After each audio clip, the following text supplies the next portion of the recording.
Everyone, आज हम उत्तर प्रदेश शिक्षक पात्रता परीक्षा 2016 का क्लास 1 से 5 तक जो फर्स्ट भाग होता है हमारा यूटेट प्रथम उसके लिए बाल विकास एवं शिक्षा शास्त्र का जो पेपर हमारा 19 दिसंबर 2016 को हुआ था उसको हम आज डिस्कस करते हैं। ये हमारे UK TET and Uttarakhand LT के लिए भी बहुत ही ज़्यादा मेन है, क्योंकि जो ज़्यादातर उत्तराखंड एलटी में क्वेश्चंस पूछे जाते हैं वो ज़्यादा हमारे कंसेप्ट पर आधारित होते हैं।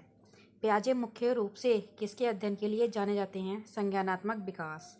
संज्ञानात्मक विकास का सिद्धांत जीन पियाजे द्वारा दिया गया। इन्होंने अपने निजी प्रेक्षणों के आधार पर बालक के संज्ञानात्मक विकास को परिभाषित किया। इनके अनुसार संज्ञानात्मक विकास व्यक्ति के जन्मजात संरचना एवं प्रक्रियाओं के साथ अनुभवों की अंतःक्रिया पर निर्भर करता है। संज्ञानात्मक विकास निम्न प्रक्रियाओं से होकर गुजरता है: संगठन, अनुकूलन, आत्मसातन, समंजन। जब मानव शरीर के एक भाग को दिए गए प्रशिक्षण का अंतरण दूसरे भाग में हो जाता है तो इसे कहते हैं द्विपार्श्विक अंतरण। मानव शरीर को दो भागों में बांटा जा सकता है, दायां भाग और बायां भाग। जब मानव शरीर के एक भाग को दिए गए प्रशिक्षण का अंतरण दूसरे भाग में होता है तो इसे द्विपार्श्विक अंतरण कहते हैं। जैसे दाएं हाथ से लिखने की योग्यता का उपयोग बाएं हाथ से लिखने में करना। दिए गए प्राप्तांकों के समूह में जो प्राप्तांक बहुधा सबसे अधिक बार आता है उसे बहुलक कहते हैं। क्रिया प्रसूत अनुकूलन सिद्धांत का प्रतिपादन डैश ने किया था? स्किनर द्वारा क्रिया प्रसूत अनुकूलन सिद्धांत का प्रतिपादन किया गया था। इन्होंने चूहों पर प्रयोग कर सीखने का सिद्धांत दिया था। इसी प्रकार पावलोव क्लासिकल अनुबंधन सिद्धांत कुत्ते पर प्रयोग, थार्नेडाइक प्रयास एवं त्रुटि का सिद्धांत बिल्ली पर प्रयोग, कोहलर सूच का सिद्धांत बंदर पर प्रयोग। अल्बर्ट बंदूरा निम्न में से किस सिद्धांत से संबंधित है? सामाजिक अधिगम सिद्धांत। मानसिक आयु का प्रत्यय दिया था विने साइमन ने। बुद्धि लब्धि का हमारा सूत्र होता है मानसिक आयु बटे वास्तविक आयु गुणा 100। निम्नलिखित में से कौन सा सीखने का नियम नहीं है? तनाव का नियम। डैश संबंध प्रतिक्रिया सिद्धांत में पावलोव ने प्रयोग किया था कुत्ते पर। सूच द्वारा सीखने के सिद्धांत का प्रतिपादन किया कोहलर।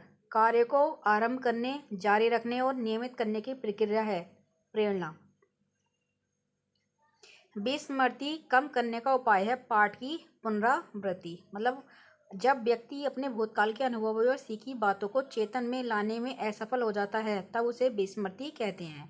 अतः विस्मृति को कम करने के लिए यह आवश्यक है सीखी गई बातों या अनुभवों की पुनरावृत्ति की जाती रहे। क्रोध व भय प्रकार है संवेग के। जो संवेग होते हैं हमारे मैकडूगल ने जो दिए हैं वो 14 संवेगों की व्याख्या की है। दूसरे व्यक्ति के बाह्य व्यवहार की नकल अनुकरण कहलाता है। यदि पूर्व ज्ञान व अनुभव नए प्रकार के सीखने में सहायता करें तो उसे कहते हैं सकारात्मक प्रशिक्षण स्थानांतरण। सीखी हुई बात को स्मरण रखने या पुनः स्मरण करने की असफलता को कहते हैं विस्मृति। टर्मन के अनुसार 90 से 100 बुद्धि लब्धि का बालक माना जाता है सामान्य बुद्धि। 130 से अधिक प्रतिभाशाली बुद्धि, 121 से 130 तक प्रखर बुद्धि, 111 से 120 तीव्र बुद्धि, 91 से 110 सामान्य बुद्धि, 81 से 90 मंद बुद्धि, 71 से 80 अल्प बुद्धि, 71 से कम जड़ बुद्धि। हॉल का सिद्धांत निम्न में से किसकी व्याख्या करता है? किशोरावस्था की। स्टैनले हॉल ने 1904 में प्रकाशित अपनी पुस्तक एडोलेसेंस में किशोरावस्था के विकास को आकस्मिक विकास के सिद्धांत के अंतर्गत व्याख्यायित किया। इनके अनुसार किशोर में जो शारीरिक, मानसिक, संवेगात्मक परिवर्तन होते हैं वे अकस्मात होते हैं, मतलब अचानक होते हैं। मानव व्यक्तित्व के मनोलैंगिक विकास को निम्न में किसने महत्व दिया? फ्रॉयड। नेक्स्ट क्वेश्चन है हमारा मनोविज्ञान की प्रथम प्रयोगशाला को किसने स्थापित किया? बुंट ने, वुंट ने। गेस्टोल्ट मनोवैज्ञानिक की आधारशिला किसने रखी? मैक्स वर्दीमर। संघनन सिद्धांत निम्न में किससे संबंधित है? स्मृति। क्षेत्र सिद्धांत निम्न में से किस वर्ग का सिद्धांत है? गेस्टोल्टवादियों का। डैश बुद्धि का प्रयोग निम्न में से किसके मापन हेतु किया जाता है? बुद्धि। अभिक्रमायोजित अधिगम का प्रत्यय किसने दिया? स्किनर। व्यावहारिक क्षमताओं में वह सापेक्ष स्थायी परिवर्तन जो कि प्रचलित अभ्यास का परिणाम होता है उसे कहते हैं अधिगम। संज्ञान किस बुद्धि के सिद्धांत का हिस्सा है? गिलफोर्ड का सिद्धांत। 8 वर्ष के सुधीर की मानसिक आयु 10 वर्ष है। उसकी बुद्धि लब्धि कितनी है? 125। संवेग का कौन सा सिद्धांत इस विचार को मानता है कि संवेगात्मक अनुभव संवेगात्मक व्यवहार पर आधारित है? जेम्स लैंग सिद्धांत। किसी इच्छा या आवश्यकता में रुकावट पड़ने पर उससे उत्पन्न होने वाला सामवेगिक तनाव कहलाता है कुंठा।